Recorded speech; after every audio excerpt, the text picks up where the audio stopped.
Motorizzazioni in tilt, personale ridotto e tempi dilatati, la denuncia di Confartigianato che scrive al Ministro dei Trasporti Delrio.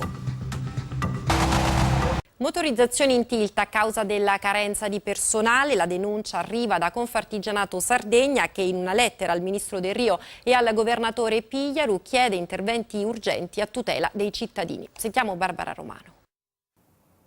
Motorizzazioni sarde al collasso, sportelli di immatricolazione chiusi per mancanza di personale, un anno per fare un collaudo, scuole guida costrette a cercare commissari fuori dall'isola e a pagarli di tasca propria. È lo stato attuale del mondo a quattro ruote in Sardegna, dove occorrono più di 6 mesi per immatricolare un mezzo, almeno 13 per le revisioni e altri 6 mesi per gli esami delle patenti di guida. Sono i dati divulgati da Confartigianato Trasporti, che ha scritto una lettera al ministro Graziano Delrio, al governatore Francesco Pigliaru e ai parlamentari sardi per denunciare una situazione che sta mettendo in ginocchio le aziende, le autoscuole e i cittadini, costringendoli in molti casi anche all'inoperatività, avverte il presidente regionale di Confartigianato Giovanni Mellino, che chiede un immediato e inderogabile intervento a tutela del sistema dei trasporti, delle merci e delle persone e di tutta la popolazione della Sardegna. Da più di un anno e mezzo, infatti, le motorizzazioni di Sassari, Cagliari, Nuoro e Oristano si trovano a operare con un livello di personale talmente residuale da non riuscire a garantire in tempi consoni e certi operazioni